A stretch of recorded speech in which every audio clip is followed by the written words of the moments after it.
Yes. Mhm. Okay. So thank you, Andrew. If you can just whiz us on to the next one, please. So what is, yeah, Yeah, and that's just what we're going to talk about. So we'll whiz on beyond that.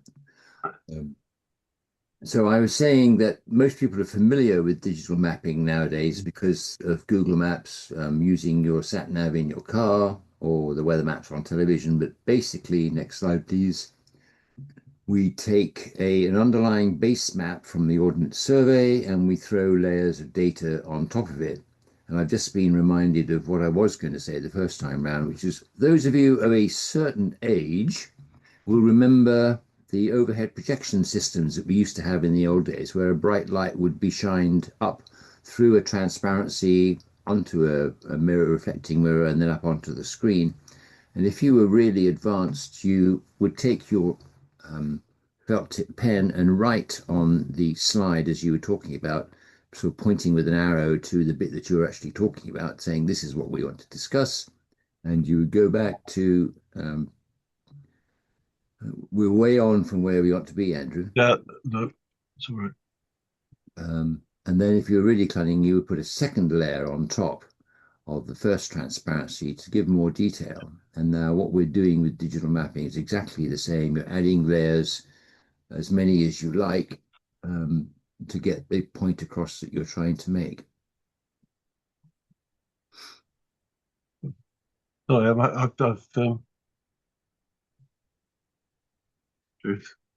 right. Seem to have got getting it too large for everybody. I'm trying to reduce it down so that we can get get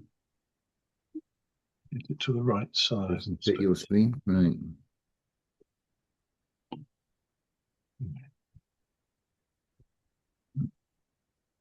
I don't think we'd be any good on the stage, would we, Jeremy, you and me? I think we probably should have held a dress rehearsal. Ah, Yes. Do I know you well enough to say maybe you'd be a comedy duo? yes, you do. Well, But it that's would be even that's better certainly if we were fits doing. It'd that be even one. better if we were doing it on purpose. Mm. Yeah. Now, is that too large a screen, or is that okay, Graham? Well, I think it could benefit from being a little smaller, but in the interest of continuity, perhaps you should get going. Right. Yeah, it needs to be smaller, really. But Right. So, problem is, has anybody got any sort of New Year's resolutions they want to share with us? I was going to practice my presentation skills. All right. Okay. Not Yeah, New wanting, Year. not wanting Uh, to distract Andrew, but maybe Amanda can pick up on this. I'm really interested in what you're saying about resilience because it's something that we've identified in a number of our villages as we move into emergency planning for community councils, which in Scotland don't have particular statutory powers. Traditionally, you only had to worry about the first hour until the emergency services, the Cat 1 responders kicked in. But in climate emergencies and climate sudden events, you're going to have much, much longer because one, the council and the emergency service are going to be swamped, and two, you're going to be cut off. There will be no way to get to you. So it's a totally different style of resilience. And I just wonder whether that's something that's been picked up by others down south, whether there's better responses in place to it. So not to distract us from today's event, but I'd be really interested to hear more about what's happening in those areas for right. yourselves. That's certainly looking much better sizing, Andrew. Yeah. That's what I expected. The other thing is that I mean, in England there are resilience forums for each county, which are supposed to be holding the ring for this kind of issue. But as with everything, they're not all equally efficient in terms of liaising with people at community level. I think I could Can you get go away back with it. up 2 slides, please? Sorry. You go back up 2 slides. You jump forward 2 slides, and that's gone to the end. So maybe I shouldn't have said that. What should we call ourselves when we go on the halls, Graham? We need to have a. I think stand Graham, up a comedy. suggestion. What about leaving it with the slides at the side? Because that was, although you had the Okay. slides to the side, they were the right scale. I Good think I thinking. actually had it right on that last occasion. You just started jumping through them. I know that seems to be impossible to control, Can't get the staff, you know. There you are. Mm. Right. but that works. That view is fine, isn't it? Yeah, I Given where can we see are. that. Yep. All right. So if you come down 2 or 3, Andrew. Yeah. Yeah. Yeah, and the other one, we're still, stuff is disappearing off the bottom, isn't it? Yeah. Yeah. I don't know if I can do it that without working at it. Okay, well, let's just press on and we'll, for the interest of time, I think. Yeah. Okay. So when you start in your digital mapping system, you'll get usually the map on the right, which you can scale and zoom into. You can scroll around to your heart's content. And on the left, there'll be the layers that you can add on top. So if we go on to the next slide, please. I've now zoomed in to a particular area in Somerset, just to show you the effect of what we're doing. I've opened up the collections on the left-hand side by clicking on the floods to open up the layers available. And I'm going to click on flood zones and show you the next slide, please. So basically, this is what you can expect to happen in this particular part of Somerset when it rains for more than an hour or two at a time. And this is expected. Everything is suited to this. The fields are all sort of adjusted to cope with lots and lots of water, which is why there are lots and lots of cows in Somerset, because the grass is superb. Moving on, please. So digital mapping lets you come down to ever greater scales of detail. So we just scrolled in here to a particular part of the village just to show you that you can get different layers of data. Here we've got zone 2 and zone 3 displayed by the legend on the left-hand side. Moving on, please. So the layers come from a wide range of information. The government, particularly at county and district level, has huge numbers of data about us. So everything from footpaths, which seems to be run at county level for some strange reason, to tree preservation orders, which come from the district, and so it goes on. Then we have the agencies of government. So I've got here the Environment Agency and the Land Registry as two typical, but there are lots of others. And then further down the screen, which you can't see, the other organisations like Friends of the Earth, Historic England, Natural England, England Sports, and so forth, going on and going on. And then there's the stuff that we ourselves can generate to display to you the information that we want to get across. Next slide, please. So the next few slides is just going to be an example of how Norfolk and Suffolk have got together to work with each other to make sure that the local nature recovery strategy is being rolled out in a sensible and visible way. So the next few slides just show different ways of doing that. Next one, please. So here's a sort of a discussion slide saying what we could do, what we should do, what we've already got, and where we're going to go from here, just to sort of lay out a plan. Next one. And this is one where they have put together their recovery information, and you can see how now the beauty of mapping in that it shows you who around you is doing what it is that you're interested in.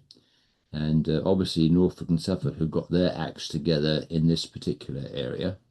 If we move on to the next one, just another example of showing the areas in which they want to focus and where there's room for improvement, and the biodiversity, clearly the shoreline and all that we're talking about, the shore tumbling into the sea as the erosion gets going in Norfolk and Suffolk.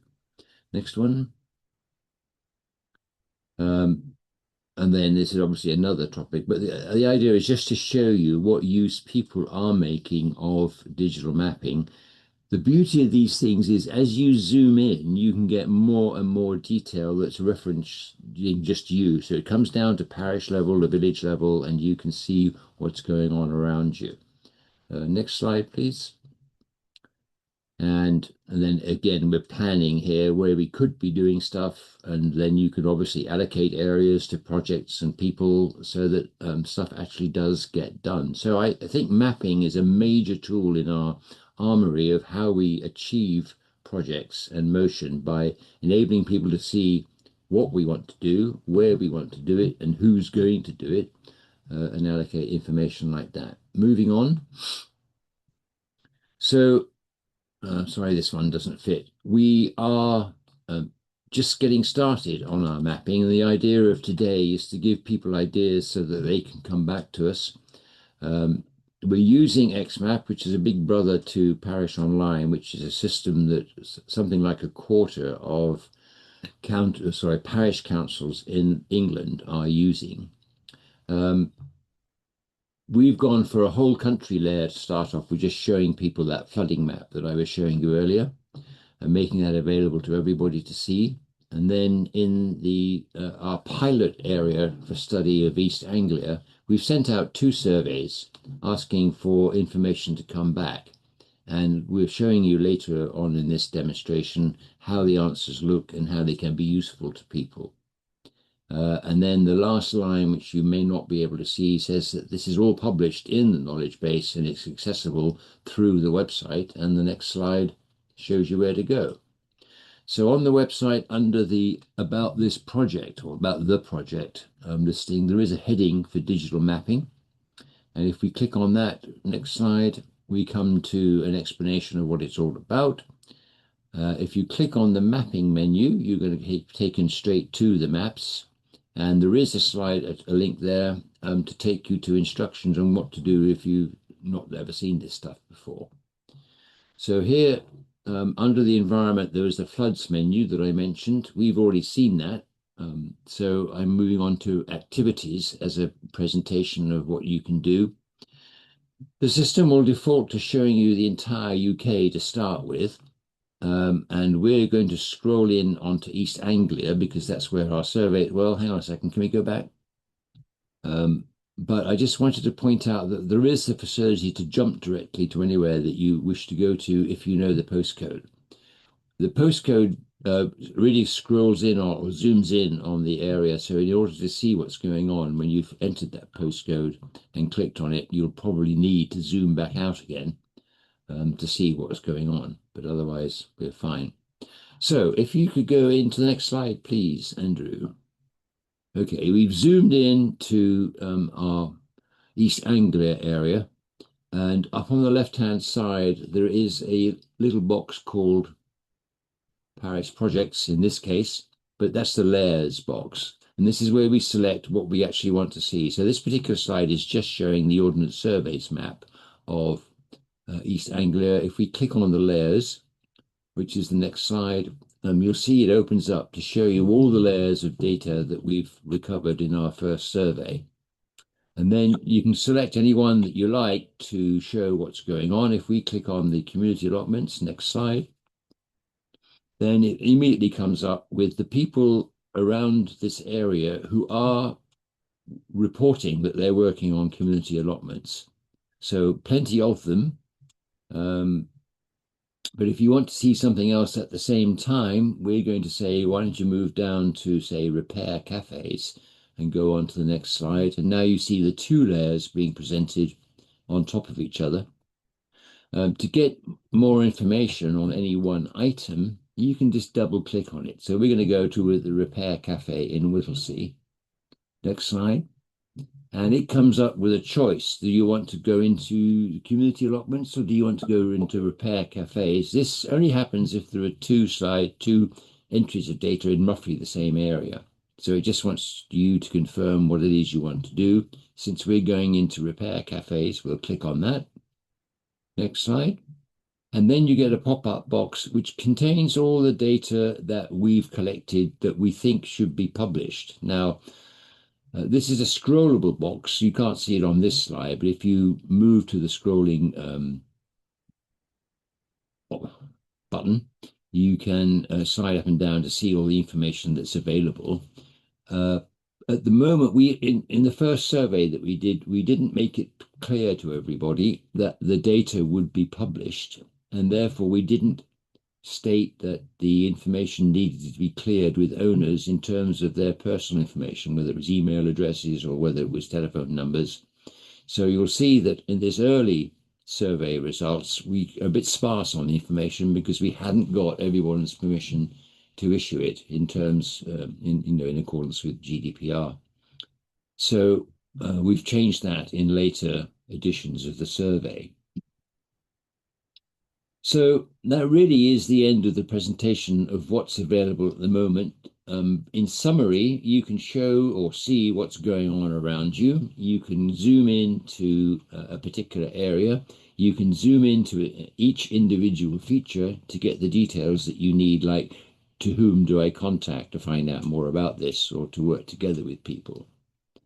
So just letting you know where we are at the moment, those two surveys at the moment just cover East Anglia. When I've sorted out a few of those issues that I mentioned about GDPR and so forth, then we'll invite the rest of the country to provide their information.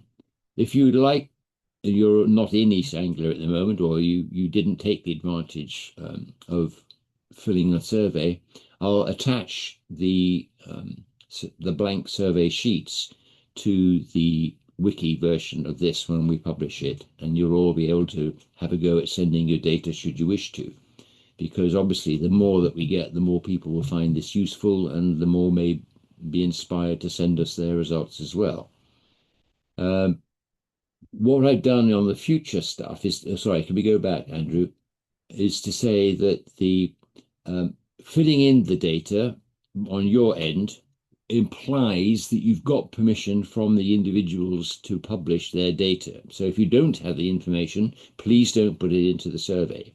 So don't put a phone number in unless the person involved has already said, of course you can, or they're already published in some public form, like the local village website or the Repair Cafe website or something. If that data is publicly available, then we have no problems in publishing the data here.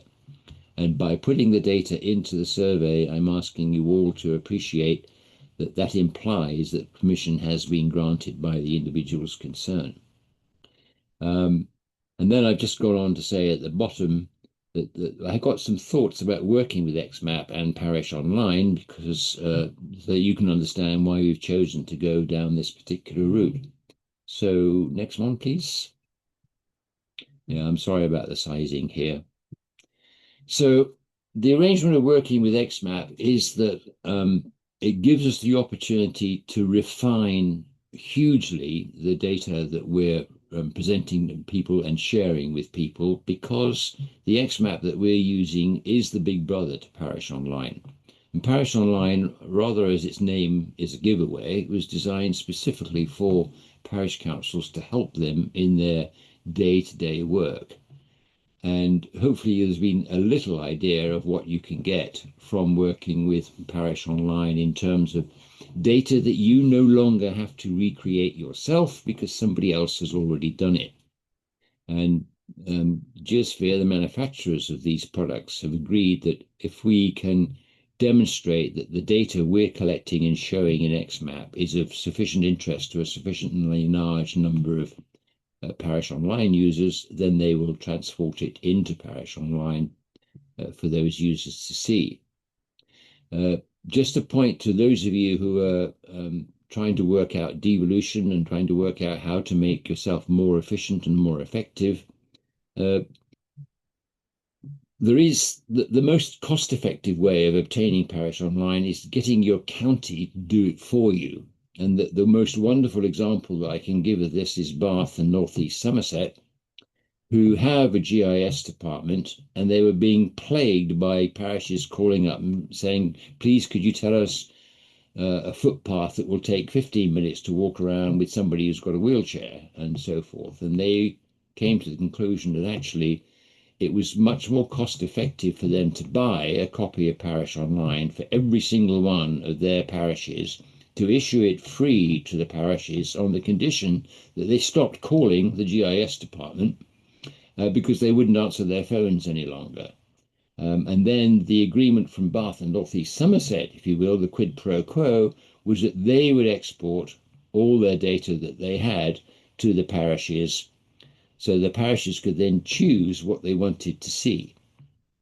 And to give you an example of the range of facilities that are available, there are several counties within the country that don't publish any information whatsoever to their parishes. So if you've got a copy of Parish Online and you live in such and such a county, you may not see any data from the county. In contrast, in Bath and North East Somerset, there are 400 layers of data issued constantly to the parishes via Parish Online. And the comments from the guy who set this up 10 years ago says that every year they have reviewed the cause or the reasons for going with this system. And they just repeat it every year because it's a no-brainer. The amount of money and time that they save in not being plagued by their parishes has been well worth the cost of the licenses. So I just put it to you all that if you can persuade your local counties that there's an advantage to everybody, a win-win, to them buying the licenses as a bulk purchase, then that really works. And it would help us because the more of you that are working in Parish Online, I think the easier it'll be for us to get data around. And finally, the biggest advantage to you using Parish Online and getting the data from your county is the enormous time savings that accrues to you. So my last slide, please, Andrew, is the sorts of stuff that is held at county, district, and unitary level that you can get in Parish Online. So we all have to deal with planning applications. In order, there's usually a portal at the county level that you can go into to see the details of every planning application, every document that's been submitted for all that and so forth. But if you want to make any comments pertinent to your parish on that product, you can't do it through the portal. But if the planning application is exported to Parish Online, then you can do everything with it in Parish Online. And the time it takes to not have to go and look for the house, not look for the postcode, not look for any conservation orders or anything else that may be applying, because they're all visible in Parish Online, is huge. Ditto for tree preservation orders. Again, they've all been put into a computer somewhere by somebody. So why should you have to go ahead and do the same thing? Much, much easier just to get your local county to export the data. It can be done at no cost to the county or to you, because Geosphere, in their wisdom, will do all the work for nothing. It's worth it to them to have their parish council users making the best use of the product so that they do the exporting and the import into Parish Online on a constant basis. So once the link has been set up, any changes, any updates or so forth will also be reflected in your copy of Parish Online.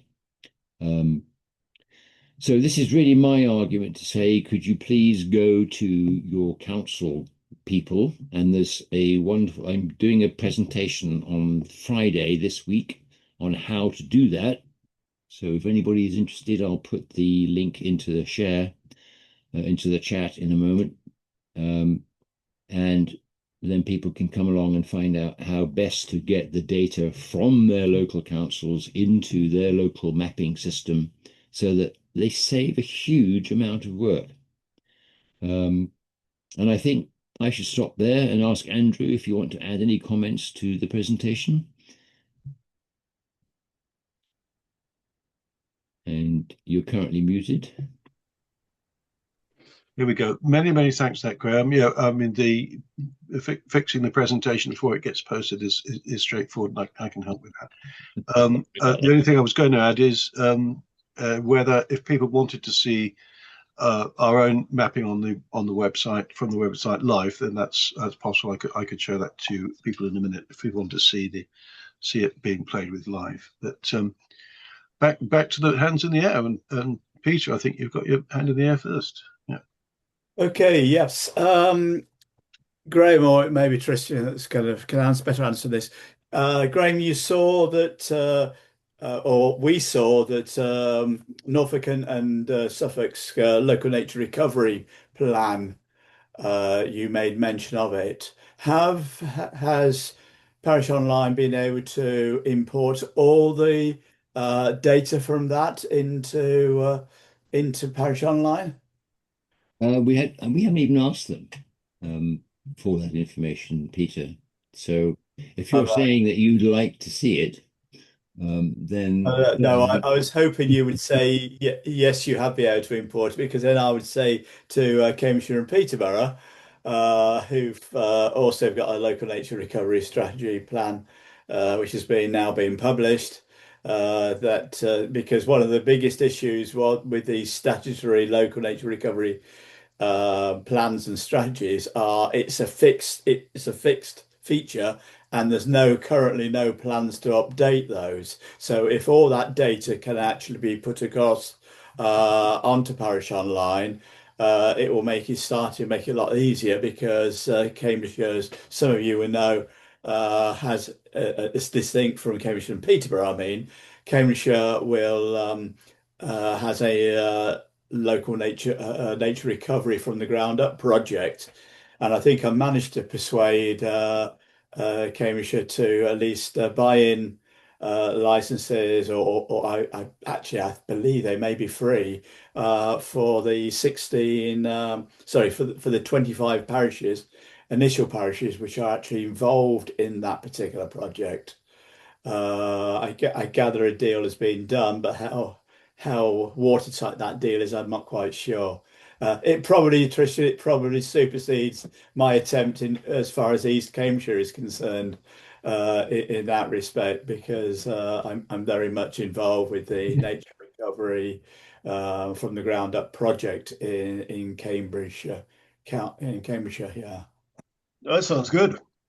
I didn't know that. I knew you had a request to get a bulk purchase of licenses, but I didn't know Yes, whether to got it. exactly. I'd focused on looking at one for East Cambridgeshire, and we're still struggling to get the money to do that on which I thought Right. was a good deal. But I think in some respects it looks as if the people involved, I'll probably hear more about it tomorrow, because I actually have a methodology meeting with the Nature Recovery from the Ground Up project, and try to update them.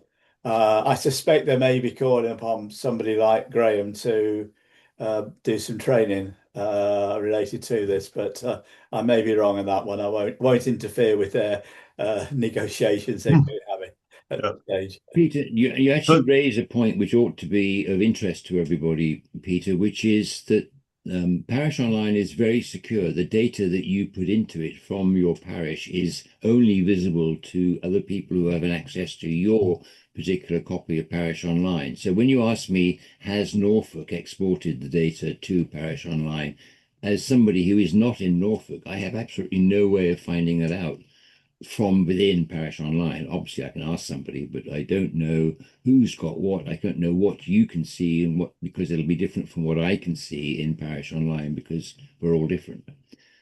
So I just pass that on. Yeah, I think a key point is that there appears that these strategy plans which have been developed, were and as far as Cambridgeshire is concerned, Cambridgeshire and people are concerned, it's just been published. Well, bits of it were already outdated before they were even, were only at a draft state. I know there in terms of Ely, there is one area which is proposed for nature recovery. Well, it's been built upon now. So it would be great to have the flexibility, or being able to, particularly as parishes in this nature recovery from the ground up projects, can actually then utilise what is already on the local nature recovery plan, which is being produced at combined authority level, and then add to it in their local parishes. Okay, thank you very much. Can we move on to Amanda, please?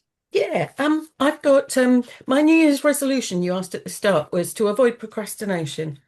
And I am going to go straight to my quick 5 points. So I'll do it backwards. Number 5 was the parish emergency plan here in Bourton on the Water. We have both a full copy, which has got all the contact details, etc., and we have a redacted copy that we publish. So some other parishes may do it that way, but it's just so that you know, in case of data and GDPR. Thank you. It comes to the next point, which is, are we, as the Great Collaboration, ICO registered? Yes. Good. And then the next is the Gloucestershire unitary, the map to unitarisation. I'm involved with from the union perspective because I chair Unison for local government here in the county, and I have the roadmap that shows who's leading on which work stream for Gloucestershire. And there's two IT-data style project themes, and so I've got the contact lead, the project lead for each. One is IT and data internally, and the other is the customer experience and all the technology that delivers to the public facing side. So if it helps, I can either use that information to get at the right person and help that way, or I can give you the contact for who is the lead. So that's another thing to note. And then the quick other one was national landscapes. Remember that they overlay this as well, and they will also be having a look at all of the nature recovery at a landscape level. So they might have 3 or 4, or in our case 6 counties nature recovery strategies that we're pulling all together, so they've got an even greater overview, and that's another layer to look at because we are looking at data. So we will have data there that may be in a form that can be shared. I've just never thought to ask that question. Then the final one, where Baines bought parish online through the county, I had been thinking, what about if the Calcs bought? So the county associations of NALC, if they were to buy for their member councils as a bulk buy, could that be a useful mechanism? But then I thought, no, it's even better if the county does it or the unitary does it, because they've got all of their data, and the fact that the data populating the mapping software, if you like, it's the data and keeping that real and live and updated. That's the key, isn't it? So a whole load of random thoughts that I hope are helpful and just practical. Thank you. Amanda, on the last point, we've put quite a lot of effort into trying to get Calc to fund or subsidise, and they don't want to do it. They haven't got the money, and they don't think it's their place. So we have looked at that route. And but if a Calc, keep going. The reason I was going to ask was because I'm on the executive of Gloucestershire Association of Parish and Town Councils, and I've never heard it raised before. So we are looking at our membership and what added value we offer for our membership, because we are getting a squeeze at the moment for the price increases we've had to put in. And, any extra things that the councils don't therefore have to buy themselves and saves them money and time and effort and adds joined up value added is, but we're very keen. We're very keen to talk about it if that's works. But we did try with all the Calcs a few years ago. If you've tried already, I think the county might be better. Yeah. I think if I can just jump in, the issue with Calcs, of course, is this is the County Associations of Local Councils, people aren't aware, their income comes from the parish and town councils that are members. Yep. And so if there had to be increased expenditure at the count level, they might then have to put up the subscriptions for the parish and town councils, so they'd have to pay for it anyway. So I think that's probably the conundrum, that's probably the problem. Well, my point was that if it's efficient to bulk buy, then the councils that currently subscribe individually to Parish Online will get a saving through, even if they've got an increase in their subs, they'll have a net saving. Actually, that's a bit of a detail, but it does cause a problem because the parishes that already subscribe say, well, now we won't have to. Yeah. But that puts the whole weight of the subscription onto the Calc or the county. We're happy to provide a big discount, but it's getting everybody to think that's a good idea has proved quite hard. But let's talk about it, Amanda, outside this meeting, maybe. So, yes, because I'm thinking unitarisation is the ideal time while everybody's moving the whole shebang around. Now is the time to be planning strategically for equipping all of the community tier in our unitarisation. I quite agree. Speak offline. Thank you. Yeah, lovely. Graham, can I just ask about the maintenance? Your mapping in your East Anglia project of repair cafes and those sorts of things. Is there a maintenance strategy for that?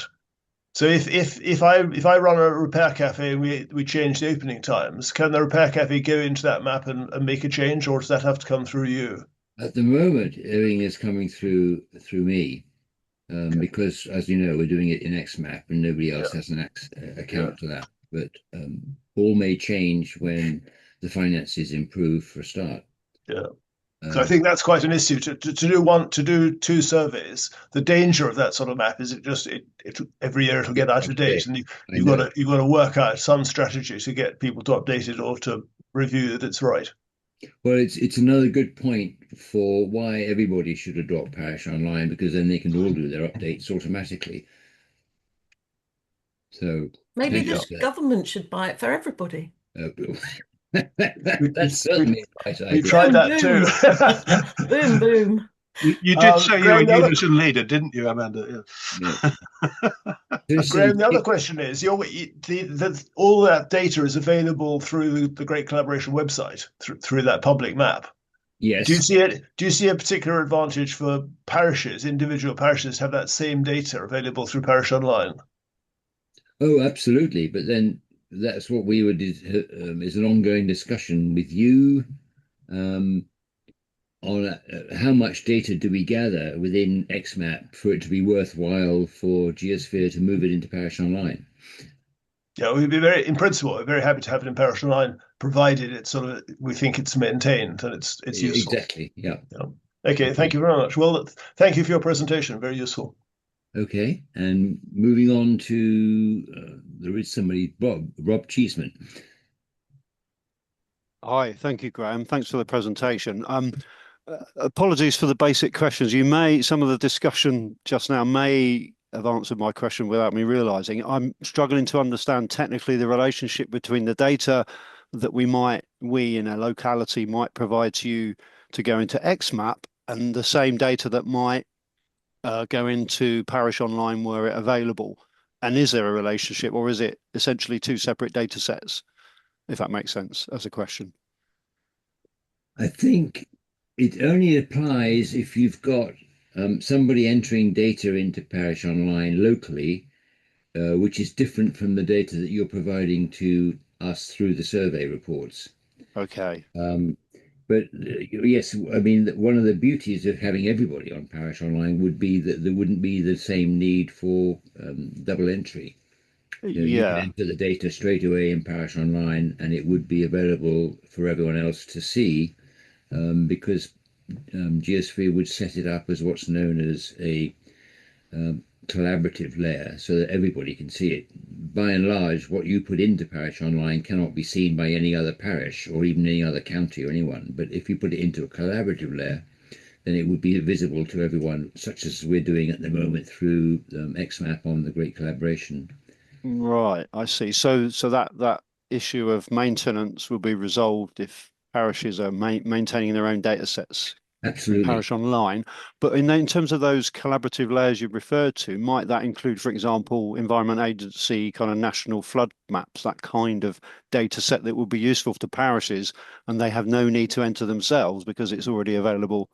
Correct. Well, the way Parish Online works is that most of that sort of data from the Environment Agency is available to everybody. And you just zoom into whichever part of the country you're in and it'll show what's relevant to Weymouth. Yeah, I see. Okay, that's helpful.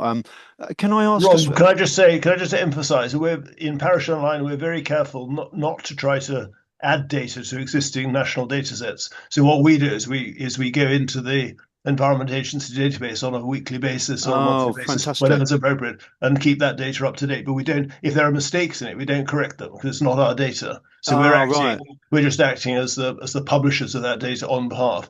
So the data that Graham's talking about that has been collected for the Great Collaboration, we wouldn't interfere with that. We would just go to the back end of XMAP and publish that data if that's what everybody wants. And it would then be available in individual Parish Online accounts. Perfect. So yeah, Parish Online would have those data sets already available because you're putting them in and maintaining them. Yeah. Okay. Have I got time? Just a very quick question, if I can, about you mentioned local plan data. I'm just trying to get briefly my head around what that means. So in Weymouth, we just had a neighbourhood plan made. It's now been handed over to Dorset Council. Does that mean the associated mapping data that was that is part of that neighbourhood plan is an example of a data set that we could request they make available to us in turn, if that makes sense locally. Yes. Well, the way that I meant it to be, Rob, is that neighborhood plans have to conform to the local plan. So it really, really helps if, I mean, the reason most people usually get hold of Parish Online in the first place because they have to create a neighborhood plan. And it's the best way of doing so. But once you've started down the road of creating your neighborhood plan, it has to conform with the local plan. So it's really, really helpful if the local plan is available in Parish Online, because then you've got the two together and you can compare the maps and make sure that you aren't doing something that the local plan says you should not be doing, or vice versa. So it really helps if the county or whoever has produced your local plan will export it to Parish Online. So when you're doing your neighborhood plan, you can make sure that it complies and you're making sure you're aligning the boundaries with whatever the local plan wants. It's very helpful, and you really, really, really don't. I mean, for people like Andrew, who's done this, you don't want to have to recreate the local plan in your neighbourhood plan by drawing it yourself. It's much, much easier to get it if the council publishes it for you. So I think what I'm trying to say is that the more that councils can work out that it's to everyone's advantage for publishing the data, the better off we'll all be. And there is a huge educational gap, Rob. The vast majority of people at county level or even district level have no idea that their little parish councils underneath them have access to a full-fledged GIS. And so it's news to them. A lot of them will not export any data for various reasons, like silos, or they think it's very important that they hang on to the data. But the ones that have been told that, you know, this is really, really helpful and you can see it for themselves, then they go all out. I mean, I was in South Somerset until I moved to the Isle of Wight, and they actually decided to take on XMAP as their regional GIS. The South Somerset District Council took on XMAP. And when we said, well, could we see it? They said, well, what do you want to see? And I said, all of it. And it literally took them less than an afternoon to send out 90 layers of information. But we got all the tree preservation orders, we've got the conservation areas, we've got the brown sites, we've got the green sites, the sites of special scientific interest, which I don't think come from the councils, that comes from another national level. But it really was extraordinary how simple it was for them and how marvelous it was for us. And the beauty of them putting out, for instance, their planning applications was you could go back for 15 years and see what had been done on that particular site in the past, which was actually very useful for councils trying to say, well, should we be letting these people do this or do that? And have the historic information there was really helpful. And it's a huge amount of data, which you have to do nothing but take a look at it. Fabulous. So the more you can persuade your Dorset Council to export their data, the better off they'll be. And the key point, I think, to them is because they all say they haven't got the time, they haven't got the resources, and you can turn around and say you don't need them because Geosphere will do the work at no charge. All they've got, or your obligation, is to find out who is responsible for the data and who to talk to put Geosphere in touch with them. So imagine Geosphere is working for 10,000 councils. They can't take the time to find out who the guy is who owns the information. That's your job. But if you were, for instance, to come along to the session on Friday afternoon, I'm going to show you how to do that, how you identify the person responsible, and then how you get them to say, yes, of course, we'll export the data. Whom do we talk to in Geosphere? Yeah, okay. I mean, I'm not actually on the council. I'm involved with the council. Coincidentally, we do have a councillor on the call. But I wonder, sorry, this is quite an important question. It sounds like the implication is you need a certain amount of dedicated resource in your town parish council to maintain Parish Online. I feel there might be a slight barrier in having a business case to say we need a paid resource to do this because it is so important. But I don't know what Helen's thoughts are on that. Weymouth are actually quite big users of Parish Online. You took Oh, it we over have it. I didn't know we ages had ago. it. Yes, 3 or 4 years ago you took it, and Ah, interesting. things Sorry, were You're you're muted, Helen. you're muted, Helen, you're Helen. muted. Yeah. Sorry to interrupt. Yeah. Yeah, Well, Helen's unmuting herself. I was just going to say, I know how good Weymouth is as a fellow clerk, but I'm up in Gloucestershire. So yes, not only do they know how to use it and have it, but they use it very well. yes, Over to Ah, you, Helen. yes. They do use it, but they don't share with councillors access to it, and share with councillors what they're actually doing, because they see it as an operational thing, rather than. But I have, when I first heard about it, I rushed to see that they were using it. Yeah, but I think maybe we need to pursue councillors having access, and maybe able to suggest to Dorset that it's rolled out everywhere. well, in terms of your councillors having it, there is a facility to make the users of Parish Online read only. So there's no danger that you can go in and mess up the data. They just give you a read only account and you can see everything that's there, but not make changes to it. Okay, I shall ask for one of those then. Thank you. I would. That's very helpful to me too. So thank you, Helen, because I'm also a councillor, not in the same council, Yeah. but where I'm a parish councillor, there has been a little bit of reticence to let me have access to things. Yes. And I think now I understand why. And the fact that there is a read-only way of being a user, I think I'll try that at council tonight. Thank you. and it seems crazy. I mean, I can understand the operational thing and the sensitivity for data, but if you've got all those layers available, that is 100% a strategic tool. Absolutely. Yes, agreed. Peter. My understanding is, and somebody can correct me if I'm wrong, that in fact, once a parish has actually got a license for Parish Online, anybody who, well, anybody who the administrator has actually given permission could actually add content to data or not. So it doesn't actually have to be local parish councillors. My understanding is the license will cover multiple users, and it'd be up to the overall administrator to be able to allocate users according. And I assume it's possible to allocate users whether they are read only or have access to certain data sets where they can actually add data to as well. I'm sort of pausing for Tristram if he wanted to say anything, but you're on mute, Tristram. Tristram, you're on mute. Okay. Peter, if you're not a member of the council, then that's not quite so easy. We can do it, but we need to get OS's permission to look at PSGA data, and you need to have, there's a sort of subcontractor form. So we're making that more automatic and easier to do. But if you want people who aren't in the council, say a community group, then you need to ask Geosphere, ask support at Geosphere to help you do it. Okay, so there is a procedure to go through. Yes, there. It's pretty simple, but we can't just give everybody licenses if they're not members of the council. Yeah. Okay. Thanks. What we say to what I'm saying to parish clerks around the country is, for heaven's sake, don't try and do this all yourself anyway. Climate change, nature recovery, flood, huge stuff.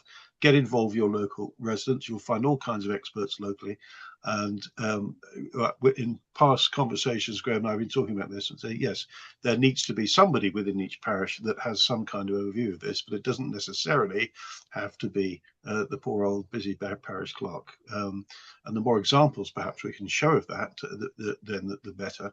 And it's also what both Amanda and Helen have just been saying, is that the sort of clutching of data is no respecter of sizes of organisation, that it can be clutched at parish level, it can be clutched at county level. And of course, what used to be referred to in general parlance as the People's Republic of South Somerset were very, very much more community oriented than some other councils. Anyway, enough said. Just before we switch to Andrew, could I just make a plea to everybody, please, that I'm delighted if you could suggest areas that you'd like to see recorded on the map.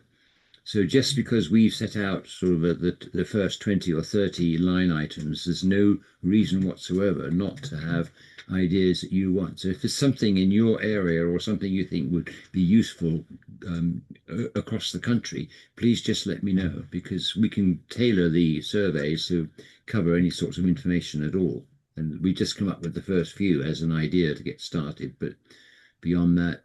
And now we've killed Andrew. Do you you removed your request, Andrew? Yes, it's just a little note that XMAP has a very useful facility where you can give specific people full access to certain layers, but not all the layers. But Parish Online doesn't do that, and I'm just wondering whether that is something that Parish Online might like to consider, so that I use it a lot with XMAP because I don't want people messing around with most of the layers, but on the other hand, I want certain people to put information on their particular layers. Andrew, I'm very sympathetic with that view, and we're working on it. But one of the problems is when we started Parish Online, we wanted to make it a very simple system that everybody could drive, and it's it's another complication, and it involves different software, so you'd have to make some internal changes to the software base. So it's not easy, but I'm very sympathetic with that idea. So I hope it'll arrive. Yeah. Is there anybody else with any more questions, please? I got a quick one, if I may. And that was just, when you said about which you suggest a way if we had any thoughts. Is there an interest in putting in locations of car clubs, like community car clubs? I'll just show you what we've got at the moment, shall I, Amanda? Yeah, that'd be really good. Thank you. There it is. Allotments, there we go. This is about local groups. And the criteria for it is at least 3 active volunteers that meet regularly, not something that's dormant, Allotments, social boat trains, car club, there you are, community energy, community fridge, heating, cycling club, lift share, parish cluster, there's more than one cluster carriage working together, rights of way, groups, people tidy up rights of way, it's great, very important sort of thing to do. And then there's also an other. So that's the list we've got at the moment. And you're going to ask me, where can I see a copy of that list? And I'm going to see if I can operate that. But I can put it in the chat, can't I? Yeah, that'd be great. Put it in the chat. It's also I was thinking definitely on the map. floodwaters. So if you look at the map, you can just look at the layers that are there and see what is already there and what you can add to. There is a wonderful catch-all line there called Other, where you can put in whatever you like. Yeah, I think floodwaters would be a really good one. Agreed. Actually, I did see somebody else with a hand up. Was it Rob? Yeah, it was me. Sorry. I was just going to add to that very thought about flood wardens, going back to the community emergency planning conversation. I think knowing where community emergency plans or groups are active would be really useful. I don't know if people know, but you can register on Communities Prepared, your community emergency planning group. So I don't know if they've got existing data that they can share, but I think knowing that there's a community emergency plan somewhere in your community, because emergencies by nature don't stick to a defined geographical area, could be a useful thing to see. Great. Well, thank you all very much for your time. I am responding to a desperate brother who wants to be fed, but if anyone else wishes to continue the conversation, they're very welcome to carry on without me. Otherwise, thank you all so much for showing up and for putting up with my idiocies in presenting the information. I'll try and get that cracked before the next time. And see you all next time. There is a Parish Online meeting on Friday afternoon, which will be discussing getting information from your council data servers into Parish Online, how you do it, how you go about it, and what the necessary steps are. So you're all very welcome to come and join that if you wish. Otherwise, we'll see you next week when the topic is... He says, frantically searching to find out what the topic is next week. I can stay a bit longer, Graham, if anybody else wants to chat about other stuff. Okay. It's going to be musings on collaboration from the Echo Environment and Awards winner. So good stuff. Yes, I'll make you a host. Okay. Andrew, and thank you. Yeah. And I don't think I'm the host with the most. I'm probably the beast with the least, but never mind. Yeah. Take care, everybody. Thank you all so much for your time and inputs. See you next Thanks, time. Graham. Enjoy your Thank you, lunch. Graham. Thanks, you. guys. I'm gonna drop as well. Thanks, guys. Appreciate that.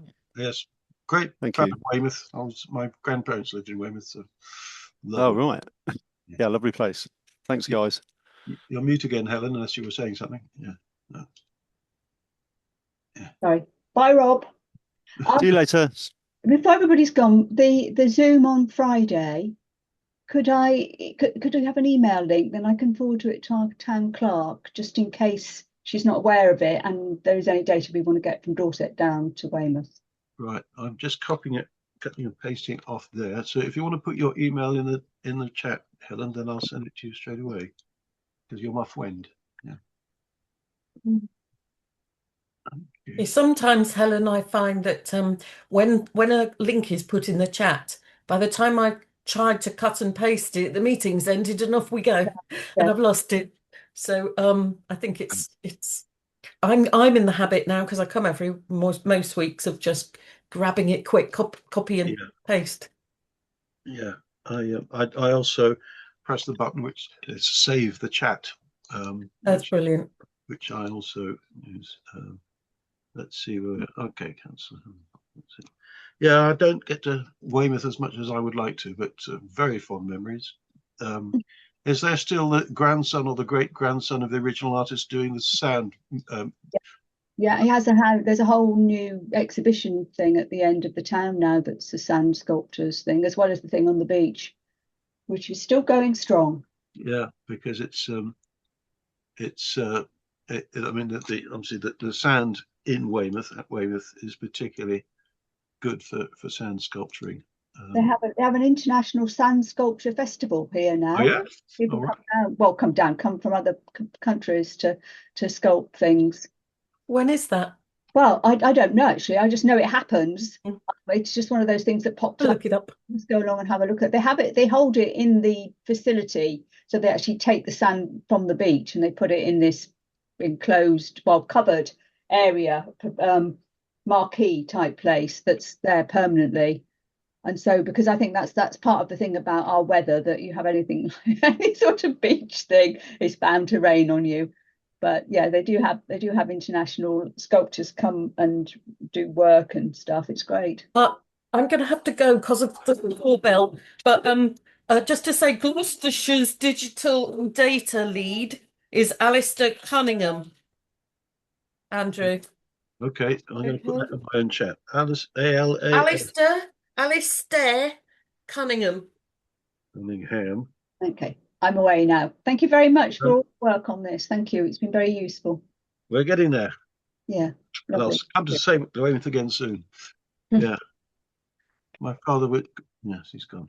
She's gone. Okay. Great. They seek her here, they seek her there. She's now gone somewhere else. Okay.